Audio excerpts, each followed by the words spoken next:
Interesting, yeah. You and I were just chatting away while we were playing. I'm not sure about the observation out. about the golf and athleticism. I'm not sure that's a choice, isn't it, to some extent? Yes. I mean, obviously, yes. the better athletes you buy, the better they are. But the stark reality of it is, and it's an inherent unfairness. If you're looking at Hibernian, they've got a wage bill of 3.8 million. If you look at Aston Villa, they've got a wage bill of 120 million. If you look at Aston Villa's transfer spend over the last 2 years, it's been circa about 180, 190 million. Hibernians have been 1.5. Hibernian's turnover is 11 million. Aston Villa's turnover is 117 million. 170 million. So it takes Hibernian 16 years to earn what Aston Villa earn in 1 year. It takes Aston Villa 3 weeks to earn what Hibernian earn in a year. So the scales of the finances are evident. Now, of course, on top of that, what you say, well, hang on, you get cup shocks, you get people from the League One or League Two clubs giving the Premier League clubs a bloody nose. Yeah, when they don't take it particularly seriously, when they put out depleted squads. So you've got this double-ended scenario for Hibernian, which is Aston Villa have taken it incredibly seriously, put out their best team. They've got a manager which is well-versed in the European leagues and knows exactly what he wants to do and wants to win this bleeding thing. And you've also got something that's 20, 30, 40, 50, 60 times 150 times what they spend on transfer fees. There's no comparison. It's not a bad advertisement for Scottish football. It's just the inherent reality of the economics of the difference between the Premier League and the Scottish Premier League. Right. In other words, it's the financial facts of life, and it's been demonstrated on the pitch. You've got 200, 300 million pounds worth of players, probably more, sitting in that starting lineup or amongst that squad that went up to Hibernian, and you've got a packet of gobstoppers and some string. By comparison, in terms of economic value that Hibernian put on the field, I don't like Lee Johnson's analysis about the athleticism that you and I were debating during the package. Because I think that's in part a choice. But the reality of it is if you've got a side that comes up there like Villa that are taking it deadly seriously, you're going to be in trouble. And if Villa played a League One side and took it seriously in the FA Cup, which often these scenarios manifest themselves with, giant killing shocks happen. Yeah. It's often because there's pitches that levelled and ultimately teams that have been played with younger kids in them. Do you know what I can remember, though, and this will show you how old I am. I was at college in Edinburgh, like 1975, 76, that kind of era. And the adult college. Correct. Further education. Golf, the financial golf now is absolutely seismic in the game compared to the likes of Villa and Hibs. Because around that time when I was in Edinburgh, I remember going to Hibs against Liverpool in some match. Don't ask me what. Emlyn Hughes was playing for Liverpool. That's how long ago it was. Jimmy O'Rourke, Joe Harper playing for Hibs. And Hibs gave a very good account of themselves and challenged Liverpool every which way that night on the pitch. Now it's different. The gulf is seismic, as I say. Yeah. And it points a finger, does it not, Simon, at the authorities in Scotland as to why they are not generating more finance in the Scottish game. But there's no appetite for it. There's no broadcast appetite for it. If you look at... there should be. Well, these are proud clubs. Again, you can't make these broadcasters spend money. We have them telling us how wonderful women's football is, but they won't put any money into it. They'll pay £8 million between the BBC and Sky for women's rights. So with that in mind, you've got to look at the reality of the Scottish Premier League.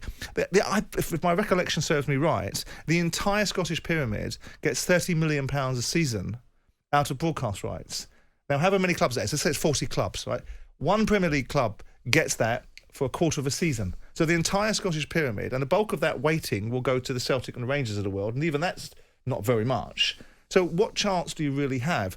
Once upon a time in the mid-90s, when there was a real appetite and the English players were finding the Scottish big clubs a place to go, and obviously Souness was up there, and a few other people went up there, and some big names went up there. Graeme Roberts went up there, Chris Woods went up there, Mark Hateley was up there, wasn't there? There was a whole raft of... Mark Waters was up there, and we can go on and go on and go on. Yeah, of course. But then Gascoigne. And then Paul Gascoigne. But the moment that the Premier League really started its engines, forget the first couple of deals that they did from 92, where they were getting 60 million quid, and they started to move their engines past 95 and 96, and it started to get into hundreds of millions of pounds on the broadcast deals, and then subsequently billions. It's just left not just the Scottish leagues, but all leagues in the dust.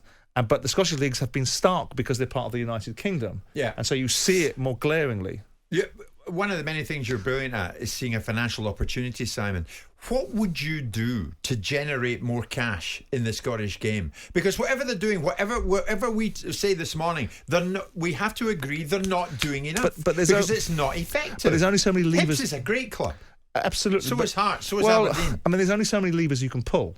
I mean, obviously player development and developing young players and being able to monetize those players by selling them into the English game is one lever that you can pull.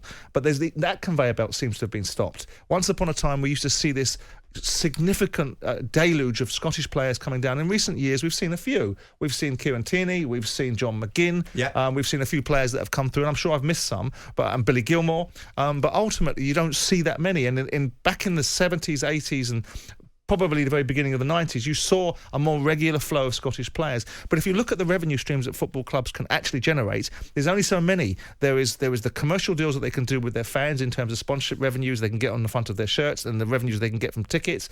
There's the broadcast deals. And there's not a lot else that they can do. They can look into the digital marketplace, but you've got an island of how many people in Scotland? 6 million people? Mm-hmm. Something of that nature, right? So you're all, minus me, I'm down. Minus you, 5,999,000 because you're chasing the English pound. But all of that gives you a scale. Now they've got to find some mechanism to lever more revenue from overseas deals. Yeah. But let's be honest. The only overseas interest is going to be in what Celtic and Rangers do. With respect to Aberdeen, with respect to Hibernian, with respect to the Dundees of the world. You know, I watched a friend of mine, Gordon Scott, own St Mirren for 5-6 years. Yeah. And the challenges that were there, because they are not stupid people. These aren't stupid people that run Scottish football clubs. Some of the people up there, like Anne Budge, are smart as paint. Some of the deals that they did during COVID that got them out from underneath when they had obligations upon their players, or they could actually turn around to their players and say, we are going to reduce your wages because your contracts provide for it. Right. Those people are smart, so they're not stupid. Yeah. It's economies of scale. I do think, but I also do think that there was people that are running the Scottish game up there that aren't running it particularly well. With due respect to Neil Doncaster, he's a nice fella, but he was a chief executive at Norwich and he didn't pull up many trees there. To go and run the game up there, Stuart Regan, one of his predecessors, not much cop either. I'm not suggesting they can all of a sudden rub a sow's ear and turn it into a silk purse, but there's more to be done there. But even then, Jim, you're not talking about making the gap up. You're talking about maybe another 10 million. Oh, that's right. That's right. That's not going to help much, is it? No. Of course. Very good message here coming in. And I was about to suggest this to you. Of course, only at the weekend there, Villa beat Everton 4-0. Was there a huge outcry about a golfing class then? There's a Scottish football fan. Jim, Villa beat Everton 4-0 at the weekend. Nothing was said there about this massive golfing class. But when Villa do a job on Hibs 5-0, Scottish football gets a grilling. But it's a European competition, you see. Yeah. And what you're suggesting is that Everton at this moment in time are in a funk. They're in a slump. We're looking at a funk. Okay. Their players are not performing. We're criticising the players for the level of performance because these are Premier League players being paid and not playing like Premier League footballers. So the criticisms I made about Michael Keane and some of the signings that they've made, no one can deny that Everton have spent a lot of money. What we've got at this moment in time is players not performing, and players like Dominic Calvert-Lewin that unfortunately are carrying a lot of injuries, and every time they get on the pitch they get an injury. This one very legitimate because he's got an elbow straight in the face and you can see it. Yeah. But no, that's not a fair comparison. Of course, if you're playing in a European competition, the expectation level raises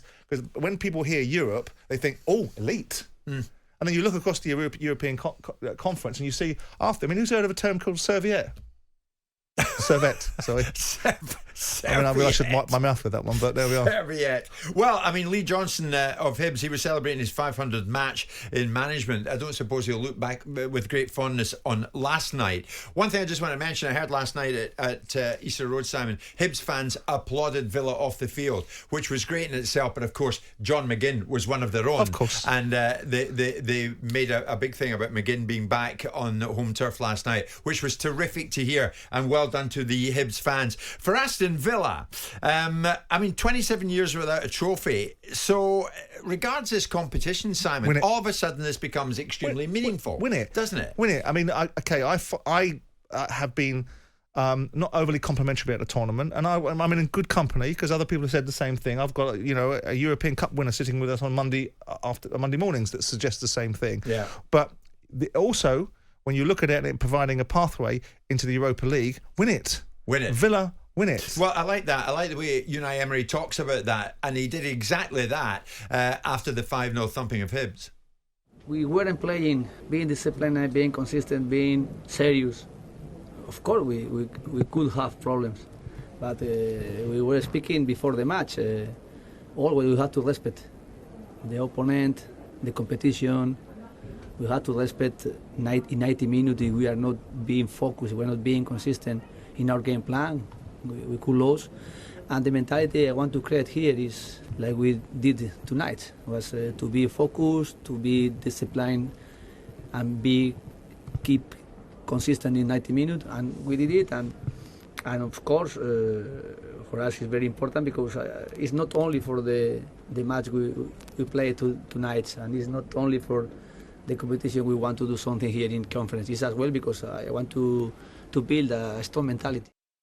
Unai Emery is saying, yeah, we're in this because we want to win it. I mean, that's the right approach. We're in it to win it. Of course it is. I mean, Villa fans, 27 years without a trophy. You saw how much West Ham and what it meant to West Ham fans winning the trophy in Prague last season. Is it the same with you guys? Would this suffice for the time being? And do you like the cut of Unai Emery's jib when he says, yeah, we're in it for one reason only, to win the damn thing? You can give us a call if you like on that, 03717 223344 810 89. And Hibs, decent effort.